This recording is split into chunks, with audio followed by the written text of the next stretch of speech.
Bonjour à toutes et à tous, 20 ans franc avec vous pour ce webinaire éducatif. Nous sommes le mercredi 21 novembre 2018 et ce soir, nous allons voir ensemble l'indicateur parabolique SAR demandé par une de nos fameuses auditrices. Alors, bonsoir à vous Raymond, j'espère que vous allez bien. N'hésitez pas à dialoguer ou à poser vos questions via le chat, j'y répondrai dès que possible. Si vous avez des observations, des avis, n'hésitez pas à les partager. Ce webinaire est interactif et plus il y aura d'interaction, plus il sera enrichissant. Donc, sans plus attendre, je vais à prendre connaissance de l'avertissement légal sur le risque. Le trading avec effet de levier amplifie toujours les gains et les pertes. Un compte risque limité prend un risque de perte du capital investi. L'investissement sur compte titre prend un risque de perte en capital. IG fournit exclusivement un service d'exécution d'ordre. Cette présentation est à titre indicatif et ne saurait être considérée comme un conseil ou une recommandation. Alors, on va commencer tout de suite par la présentation de l'indicateur parabolique SAR. Alors déjà, SAR, ça veut dire Stop and Reverse. Donc, pour ceux qui ne parlent pas anglais, ça veut dire arrêt et renversement. C'est un indicateur qui est créé par Wallace Wilder. Alors, Wallace Wilder, il est assez connu. C'est un des techniciens les plus connus vraiment des marchés financiers. Il a notamment créé le fameux RSI ou encore l'ADX. L'indicateur, c'est un indicateur de tendance et à mesure que celle-ci se développe, les points se rapprochent de plus en plus du cours. On va voir dans un petit instant, mais ce qui fait qu'il se rapproche de plus en plus du cours, c'est le facteur d'accélération qui est paramétrable sur la plupart des plateformes de trading. L'interprétation de base, et c'est celle que nous allons utiliser bien évidemment, c'est le croisement du prix avec le point de la période en cours qui indique un renversement de la tendance. Donc dès qu'on a un croisement entre le prix et l'indicateur parabolique SAR, nous avons le signal de renversement, donc liquidation d'une position et positionnement dans le sens inverse. Au niveau des propriétés de l'indicateur, il y a trois paramètres. Il y a l'accélération minimum, le facteur d'accélération et l'accélération maximum. Concrètement, au début d'une tendance, l'indicateur commence à l'accélération minimum, c'est-à-dire 0,02. Et à chaque période, nous avons le facteur d'accélération qui va être ajouté à la précédente accélération jusqu'à atteindre l'accélération max. Donc, première période, on a 0,02.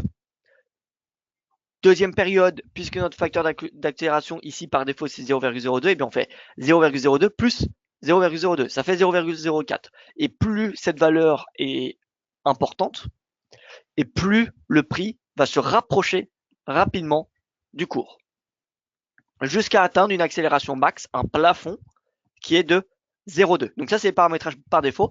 Bien évidemment, c'est possible de les optimiser. Wallace Wilder a par ailleurs indiqué que cet indicateur, donc, il peut être optimisé grâce à son ADX, l'indicateur de volatilité. C'est pour filtrer si un marché est en tendance ou en range. Donc, c'est pas le sujet de ce webinaire, mais voilà. Lui-même, Wallace Wilder a indiqué qu'une optimisation de cette stratégie avec l'ADX peut être une bonne chose. Donc, au niveau des paramètres par défaut, il est possible d'optimiser le facteur d'accélération et l'accélération max. Par exemple, le pas d'accélération, le facteur d'accélération, on peut le réduire pour le mettre à 0,01 ou à l'inverse, accélérer pour le mettre à 0,05. Bien évidemment, plus le facteur d'accélération sera élevé et plus les points du parabolique SR va s'approcher rapidement du prix. Donc, plus vous aurez de signaux en fait.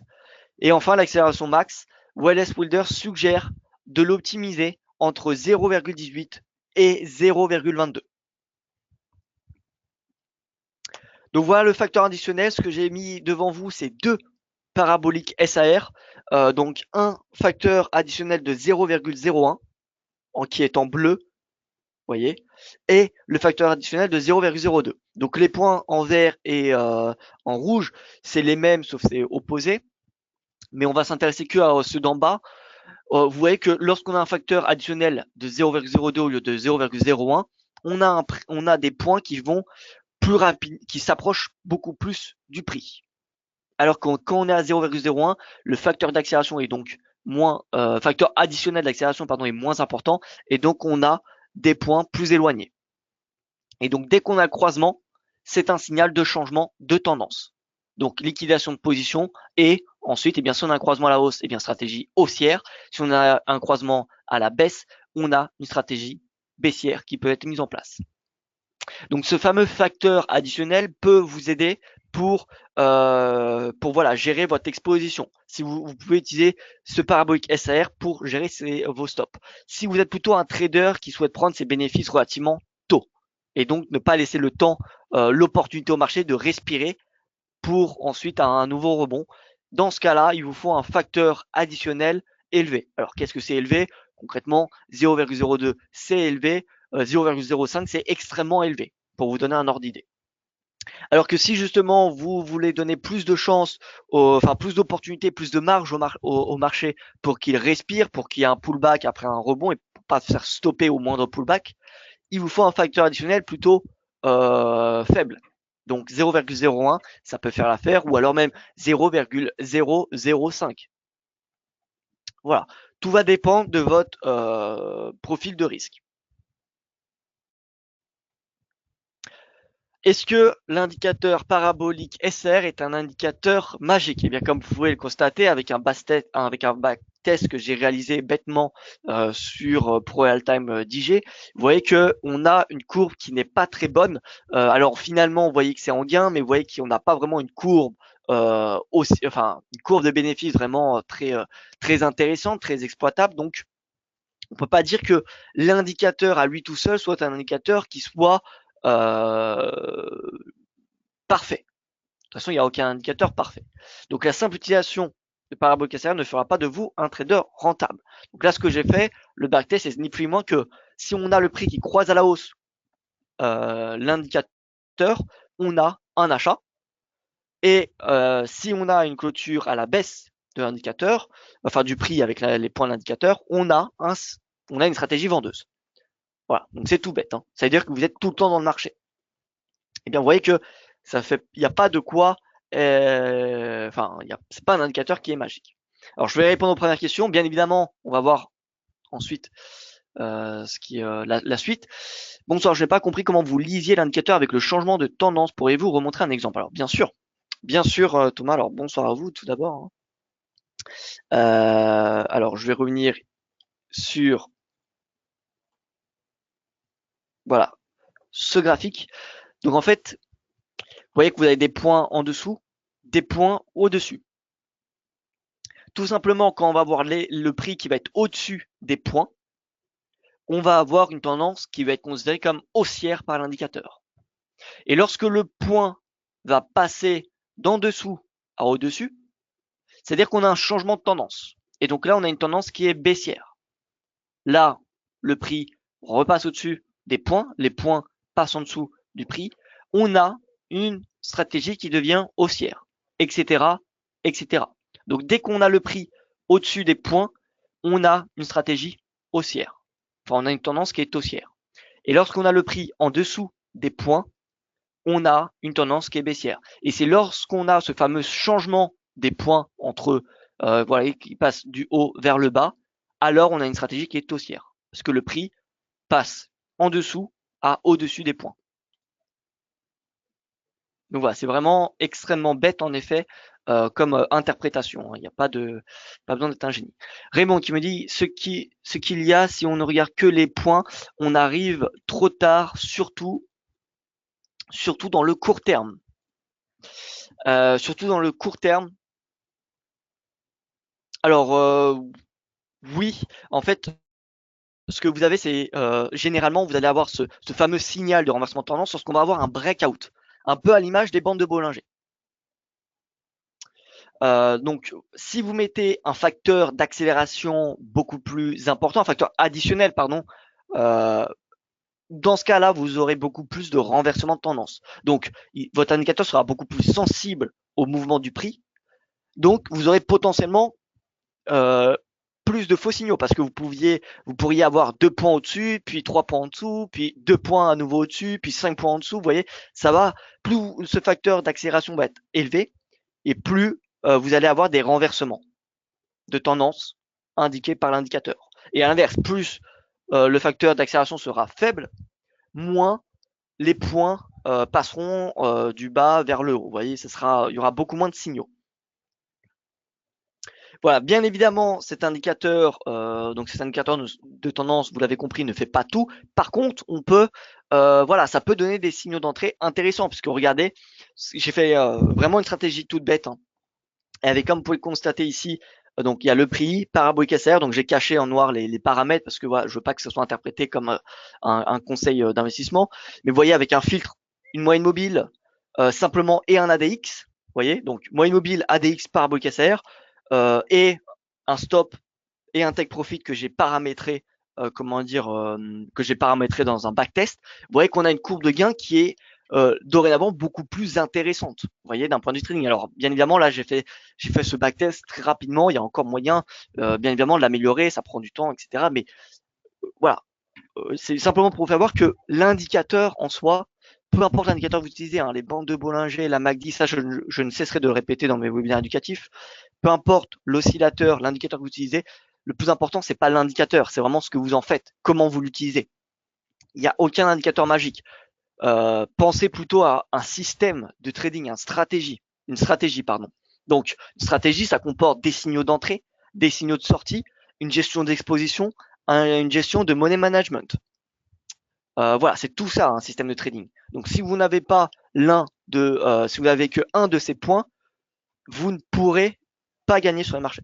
Voilà, donc pensez bien à ne pas avoir que vos signaux d'entrée, mais avoir également un plan pour sortir du marché. Quand est-ce que vous sortez du marché?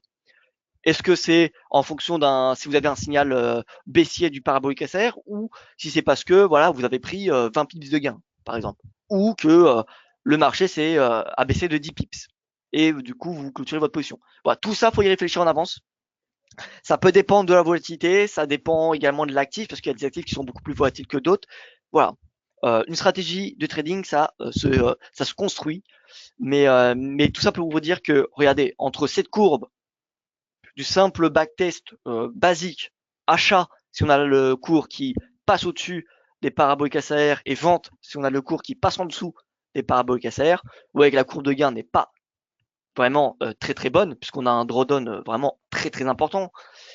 Alors que ici, vous voyez, on a quelque chose de beaucoup plus graduel. Voilà.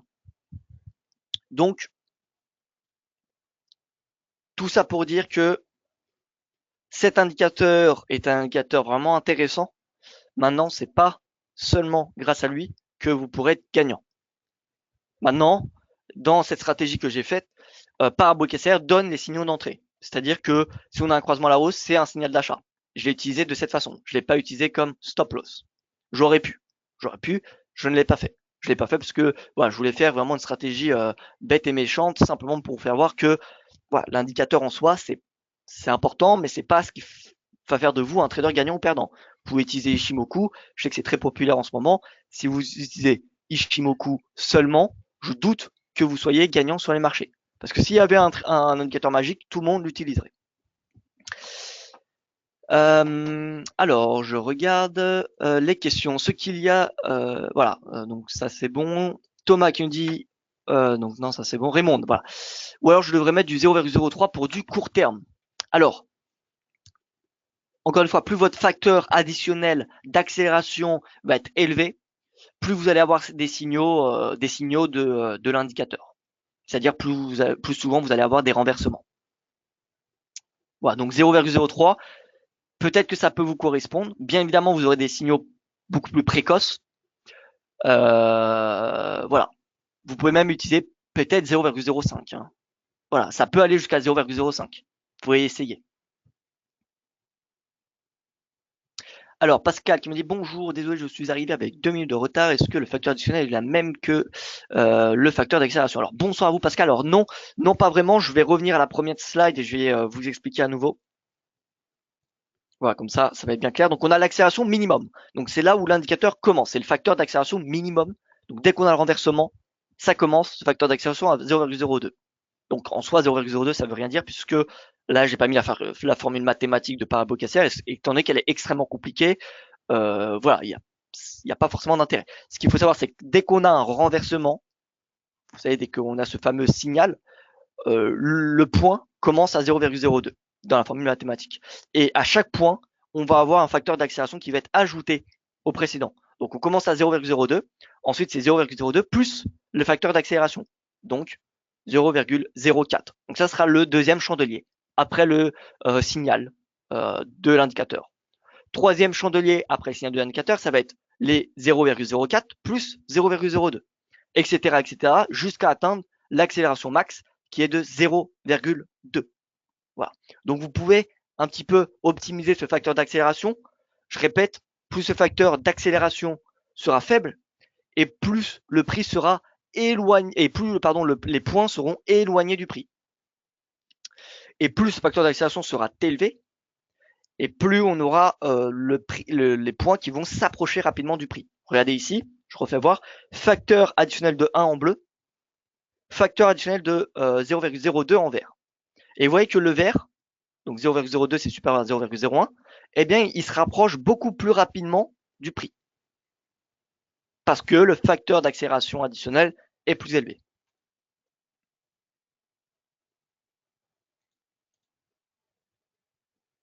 Compris, merci, mais je ne l'augmenterai pas pour ne pas avoir trop de faux signaux. Voilà, après c'est à vous de filtrer les faux signaux. Ce que vous pouvez faire pour éviter les faux signaux, c'est de filtrer les signaux, Raymond. Avec par exemple, moi ce que j'ai fait dans cette stratégie toute bête, c'est une moyenne mobile. Vous ajoutez une moyenne mobile pour ne pas, par exemple, prendre en compte. Alors c'est un exemple, une moyenne mobile. Hein, il y a un tas d'autres indicateurs. Et moi, je vous fais voir dans cette stratégie toute bête. Je vais simplement utiliser une moyenne mobile comme filtre de tendance. C'est-à-dire que si le prix était en dessous de la moyenne mobile, eh bien, j'utilisais que les signaux baissiers de l'indicateur. Tous les signaux haussiers n'étaient pas utilisés. Et à l'inverse, dès qu'on avait pris au-dessus de la moyenne mobile, eh bien, on n'utilisait que les signaux haussiers. Comme ça, on trade dans le sens de la tendance. Voilà, donc une moyenne mobile, ça peut permettre de filtrer les faux signaux. Et plus vous allez avoir un facteur d'accélération élevé, plus vous allez avoir potentiellement de faux signaux. Alors oui, vos signaux seront précoces par rapport à un facteur d'accélération plus faible, mais vous allez avoir plus de déchets. Donc après, c'est à vous de filtrer. J'utilise aussi les bandes de Bollinger, nous dirons, eh bien voilà, je vois que vous utilisez un système de trading, en tout cas ça a l'air, donc voilà, bien, félicitations. Bonsoir, pour vous expliquer le lien SAR ADX, s'il vous plaît, peut-on utiliser une vision histogramme pour visualiser l'accélération?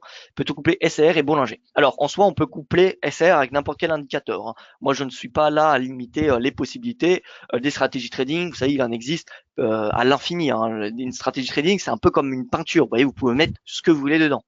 Donc, je vous dirais pas que c'est pas possible d'utiliser SR avec la bande de Bollinger. La preuve, Raymond, auditrice ici, eh bien, vient de me dire qu'elle utilise les bandes de Bollinger avec parabolique SR. Donc oui, voilà. A priori, on peut utiliser parabolique SR avec bande de Bollinger. Le lien entre SR et ADX. Alors, il n'y en a pas vraiment. Le seul lien, c'est le créateur. C'est-à-dire que le créateur de ces deux indicateurs, c'est Wallace Wilder, qui est un technicien extrêmement connu dans l'analyse technique. C'est celui qui a notamment inventé le RSI. Ouais. Donc c'est extrêmement, il est extrêmement connu. L'ADX c'est un filtre également. Ça peut filtrer en fait des signaux. Encore une fois, il n'y a pas de meilleur indicateur que d'autres. L'ADX, ça, dès qu'on a l'utilisation de base d'un ADX, je vous le dis, c'est si on a un ADX supérieur à 20, on considère le marché en tendance. Et si l'ADX est inférieur à 20, on considère le marché en range. Maintenant, voilà, le problème de l'ADX, c'est qu'il est un peu latent, il est un peu en retard. Donc voilà, faut le savoir. Peut-on utiliser une vision histogramme pour visualiser l'accélération? Alors, bonne question. Écoutez, la meilleure façon de le savoir, c'est d'aller directement sur la plateforme et écoutez, visualiser cela. Donc, on va dupliquer le graphique. Ce que je vais faire, c'est que je vais me mettre sur un euro-dollar mini. Non, je vais me mettre, pardon, sur un CAC 40. Voilà. J'enlève tous les indicateurs. Alors, je vais peut-être changer de graphique puisque vous voyez que j'ai beaucoup de lignes de support résistance et j'ai pas envie de supprimer mon analyse. Donc, je vais mettre sur un CAC, un autre contrat. Voilà, 10 euros. 10 euros, il ne devrait pas avoir. Voilà, je vais supprimer tout ça.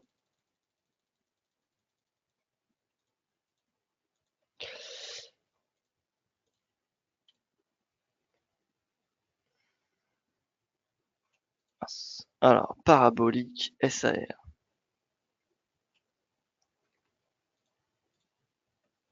Voilà, donc paramétrage de base, hein.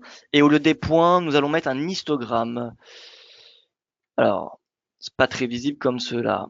Alors, vous voyez que ça commence l'accélération, voilà. Là, on le voit bien. Vous voyez que l'accélération, ça commence très légèrement et ensuite, on a l'accélération exponentielle.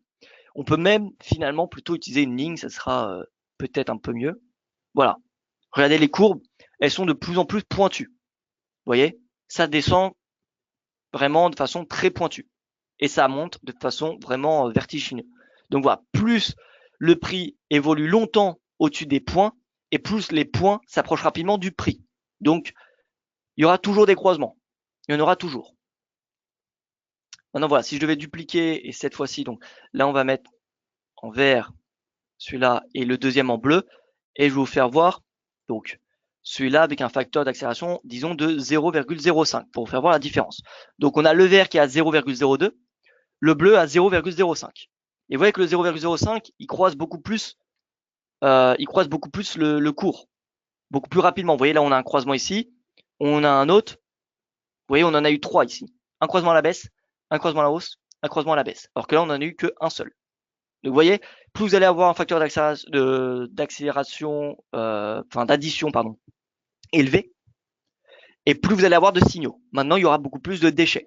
Mais vous allez rentrer potentiellement beaucoup plus tôt dans la tendance. Parce que vous voyez, si vous aviez shorté à ce moment-là, c'était beaucoup plus tôt que ce moment-là. Voilà.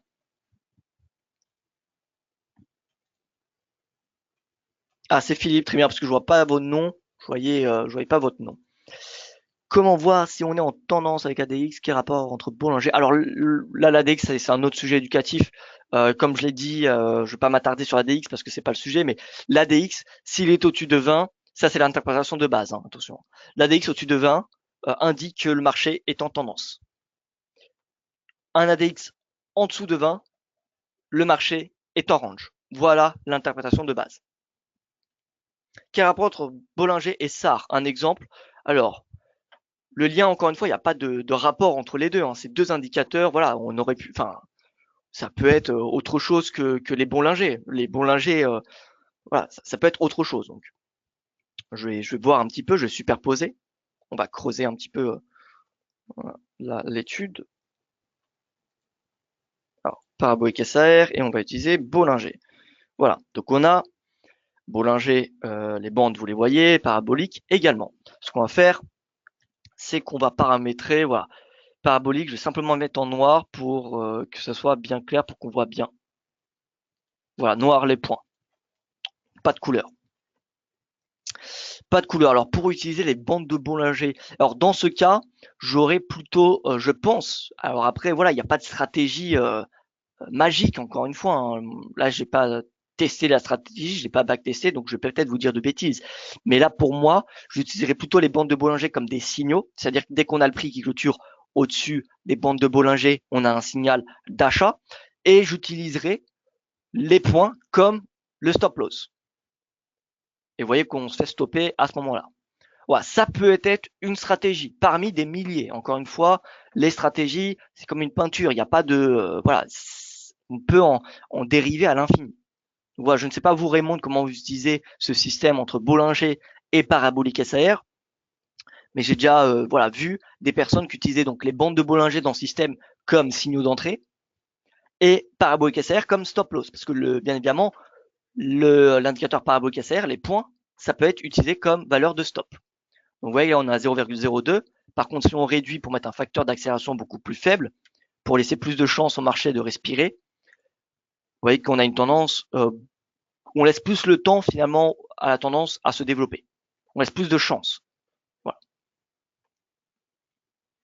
Donc ça peut être une possibilité. On a une clôture sous les bandes de Bollinger comme à ce moment-là, on a un signal. Donc là, on est sur le CAC. Je pourrais mettre, on va se mettre sur l'euro-dollar par exemple. Voilà, l'euro-dollar. Signal d'achat à ce moment-là, vous voyez, on a une clôture au-dessus des bandes de Bollinger, stop loss. Et là, on se fait stopper. Ensuite, signal d'achat à ce moment-là, puisque clôture, prix clôture au-dessus de la bande supérieure, stop loss à ce moment-là. Donc là, pour le coup, c'était perdant, vous voyez, etc., etc. Donc, je pense que c'est comme ça que la plupart des gens utilisent Bollinger avec SAR. Peut-être que voilà, encore une fois, il n'y a pas de il n'y a pas de bon ou de mauvais, hein, tant que vous gagnez avec votre stratégie trading, c'est le principal. Encore une fois, il y a des stratégies trading, on peut en créer à l'infini. Donc il n'y a pas une seule façon d'utiliser Parabrick, SAR ou les bandes de Bollinger. Voilà, donc je vois qu'il n'y a plus de questions. Écoutez, si vous en avez, le mieux c'est que vous me les posez, vous me les demandez, bien écoutez via les réseaux sociaux ou en commentaire de cette vidéo YouTube, puisque ce webinaire sera disponible en replay sur YouTube dès demain, jeudi. Et écoutez, j'essaierai d'y répondre le plus rapidement possible. En tout cas, j'espère que ce webinaire vous a plu, que vous avez appris des choses. Et voilà, en tout cas, je serai ravi si c'est le cas. Raymond qui nous dit, ben oui, justement, j'utilise mal car je ne regarde pas suffisamment ce que fait le prix. Je me contente de regarder les petits points, donc pas suffisamment. Mais en tout cas, merci en tout cas, je regarderai le replay. Alors voilà, Raymond, réfléchissez peut-être une piste pour creuser un petit peu votre l'utilisation des paraboliques ACR. Paraboliques ACR, ça peut être utilisé comme gestion de stop ou pour rentrer ou sortir du marché. Voilà. De toute façon, stop, voilà, gestion. Soit c'est pour rentrer ou soit c'est pour sortir du marché, parabolique ACR. Ensuite, vous pouvez filtrer les signaux avec une moyenne mobile pour filtrer, par exemple, des signaux pour utiliser que les signaux dans le sens de la tendance. Vous pouvez utiliser un ADX pour trader uniquement les tendances au lieu des ranges, parce que si l'ADX est inférieur à 20, on considère le cours dans un range et non pas dans une tendance. Donc voilà, il y a un tas de facteurs tas d'indicateurs que vous pouvez utiliser. Et c'est pour ça que voilà, je fais en ce moment des webinaires éducatifs sur les indicateurs. Mon but c'est d'en faire beaucoup et ensuite je passerai au voilà beaucoup plus en profondeur, comment construire une stratégie trading, voilà toutes les choses clés finalement, ce qui est money management, etc. Parce que c'est vrai qu'on en parle assez peu, mais c'est très très important. Mais bon, pour le moment, je me concentre sur les indicateurs. Il y a Parabolic SAR. Prochainement, ce sera les bandes de Keltner. Voilà, si vous avez des autres indicateurs, vous voulez que je prépare des études, eh bien n'hésitez pas. Et voilà, je vous les présenterai eh bien, écoutez, le plus rapidement possible. En tout cas, il y en a plein qui vont arriver. Voilà donc pour ce webinaire. Merci pour votre attention. Très bonne fin de journée à vous et je vous dis à demain pour mon prochain point de marché, puisque pour ceux qui ne me connaissent pas, tous les matins à 9h, heure française, j'organise un webinaire, une revue des marchés qui dure 1 heure sur voilà, commodities, forex, indices. Donc voilà, n'hésitez pas à me rejoindre, c'est gratuit. Excellente soirée à vous et je vous dis à demain pour ceux que je retrouverai dans mon webinaire quotidien.